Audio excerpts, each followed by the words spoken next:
Imagine you are 12 years old and you and your friends just met up at the playground and everyone decides to play a game of tag.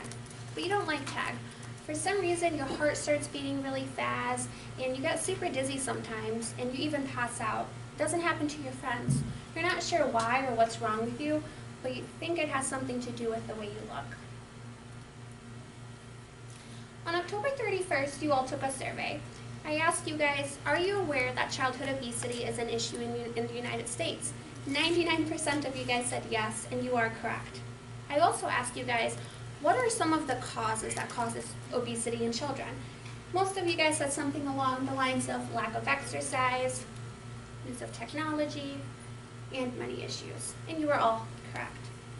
The epidemic of childhood obesity is causing children in today's age to live shorter lives, live lives sicker, and it has a great impact on their psychological and developmental issues. Working at a water park and constantly being around children is what led me to this topic of obesity and really focusing on children because it was really heartbreaking to see such young boys and girls with this disease. Today I would like to cover how obesity affects the longevity of children's lives, the diseases that come with obesity in children, along with the psychological childhood development issues. First, let's take a look at the longevity of children's lives.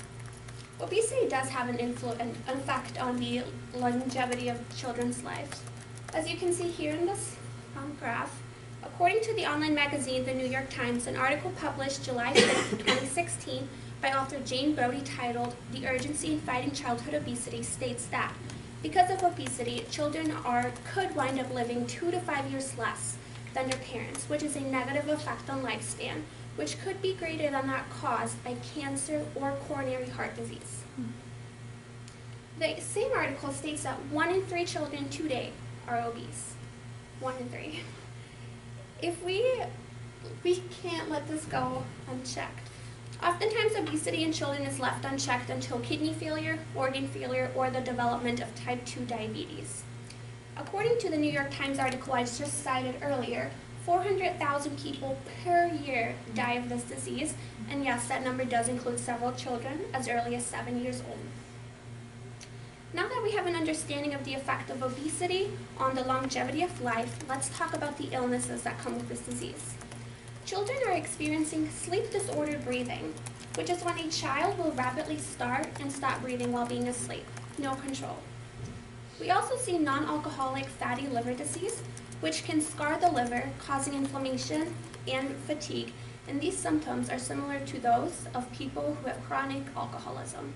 And yes, we are still talking about children. We also see polycystic ovarian syndrome, which is a hormonal disease, which causes cysts on the outer edges of the ovaries, and it causes infertility. And we also see acne and excess hair growth. And lastly, we have type 2 diabetes, which is a condition that affects the way the body processes blood and sugar. Now, these are just some of the diseases that are caused by obesity, and no child should have to worry about fertility or their blood sugar or their insulin intake at that age. Lastly, let's take a look at the impact obesity has on a child's development. An article published by the Encyclopedia on Early Childhood Development on September 2018 by author Angelo Tremblay titled "Child Obesity."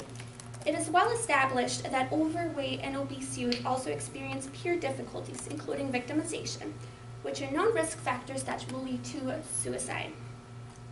Children who deal with obesity at a young age have a very low self-esteem, oftentimes being bullied by their peers and recognizing they may not be able to do what others are doing, but they themselves are not at fault and cannot help it. We also see eating disorders in these children. They are extremely preoccupied with the food that they are eating, and they often themselves cannot get out of it. Body preoccupation, these poor children are so preoccupied with the way they look and feel so helpless at the same time. Lastly, we see depression and anxiety. These kids will start to feel chronic sadness. They are sad all day, every day, which can be caused by any of these: depression, anxiety, victimization. Any of these can cause chronic sadness, but the one major factor which causes it all is obesity.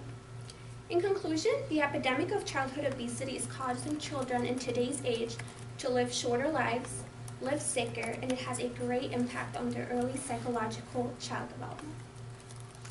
I covered how obesity is affecting longevity of children's lives, the illnesses that come with it, and then the psychological development issues. Now, while obesity continues to remain a huge issue in the United States, I think that we should not so much focus on what these people are looking like and what they're doing to their bodies, but focus on their mental health and their psychological issues, because sometimes they might not be able to help themselves or even know what they're doing to themselves. That's it.